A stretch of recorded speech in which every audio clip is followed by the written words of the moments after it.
First, शिक्षण म्हणजे काय? सोप्या मानवी भाषेत उदाहरणासह. शिक्षणाचा अर्थ.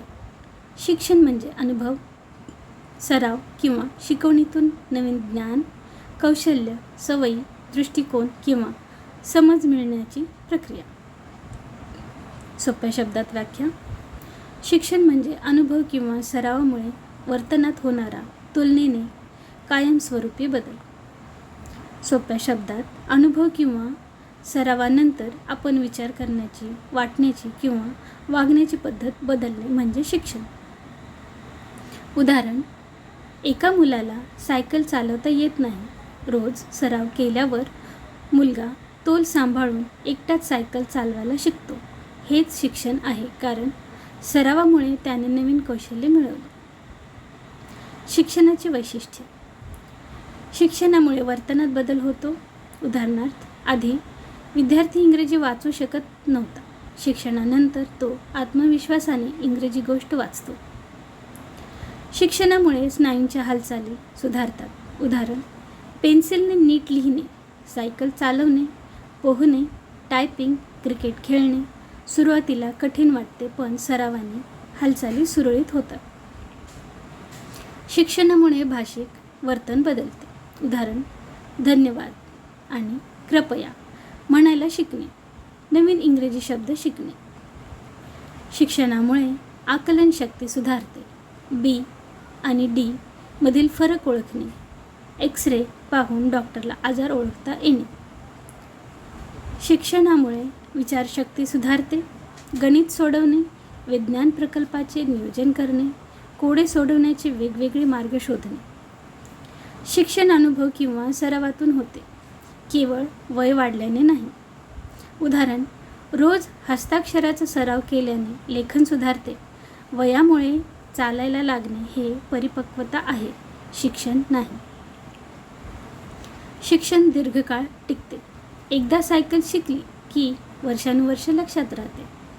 शिक्षणात उद्दीपक प्रतिसाद संबंध असतो. शाळेची घंटा वाजते, प्रतिसाद, विद्यार्थी वर्गात जातात. शिक्षण सोपे किंवा क्लिष्ट असू शकते. सोपे, अक्षरे, रंग, मोजणी शिकणे, इंग्रजी अस्खलित बोलणे, कार चालवणे, शस्त्रक्रिया करणे. शिक्षणासाठी क्षमता असणे आवश्यक. थकलेला विद्यार्थी लक्ष देऊ शकत नाही. भुकेल्या मुलाला वर्गात लक्ष लागत नाही. शिक्षणावर परिणाम करणारे अंतर्गत घटक. प्रेरणा. डॉक्टर व्हायचे म्हणून विद्यार्थी अभ्यास करतो. विद्यार्थ्याची वैशिष्ट्ये. बुद्धिमत्ता, आवड, लक्ष, आरोग्य, आत्मविश्वास. बळकटीकरण. छान काम असे म्हणणे, स्टार स्टिकर देणे. शिक्षणावर परिणाम करणारे बाह्य घटक. सरावाचे प्रमाण. रोज वाचनाने इंग्रजी सुधारते. अर्थपूर्णता. खरेदीत गुणाकार कसा उपयोगी पडतो हे सांगितल्यावर पाठ लवकर समजतो. शिक्षणाचे सिद्धांत. वर्तनवाद. बक्षीस मिळाल्यावर वर्तन वाढते, शिक्षा मिळाल्यावर कमी होते. उदाहरणार्थ, गृहपाठ केल्यावर शिक्षक शाबास म्हणतात, मुलगा परत गृहपाठ करतो. बळकटीकरणाचे प्रमाण. सकारात्मक बळकटीकरण. चांगल्या वर्तनानंतर काहीतरी चांगले देणे, उदाहरणार्थ स्टार स्टिकर. नकारात्मक बळकटीकरण. वाईट गोष्ट काढून घेणे, उदाहरणार्थ लवकर काम संपवले म्हणून अतिरिक्त गृहपाठ नाही. बळकटीकरणाचे वेळापत्रक. आकार देणे, शेपिंग. लहान लहान सुधारणांना बक्षीस देत कठीण कौशल्य शिकवणे, उदाहरणार्थ धन्यवाद म्हणायला शिकवणे, आधी नंतर शेवटी.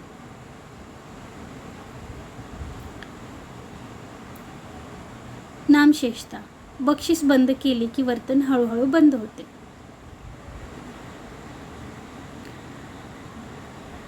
थॉर्नडाईकचा प्रयत्न चूक सिद्धांत. भुकेल्या मांजराला पेटीत बंद केले. अनेक प्रयत्नानंतर चुकून दार उघडले आणि अन्न मिळाले. पुन्हा पुन्हा केल्यावर मांजराला योग्य मार्ग मिळाला. संज्ञावाद. मुले शोधून प्रयोग करून शिकतात. संवेदनात्मक गतिमान 0 ते 2 वर्ष, पूर्व सक्रियात्मक 2 ते 7 वर्ष, ठोस सक्रियात्मक 7 ते 11 वर्ष, औपचारिक सक्रियात्मक 11 वर्षानंतर. सामाजिक रचनावाद. इतरांसोबत संवादातून शिक्षण होते. एकट्याने काय करता येते आणि मदतीने काय करता येते यामधील अंतर. हळूहळू मदत कमी करणे. बांडुराचा सामाजिक शिक्षण सिद्धांत. इतरांना पाहून अनुकरण करून शिकणे. टप्पे: लक्ष, स्मरण, पुनरुत्पादन, प्रेरणा.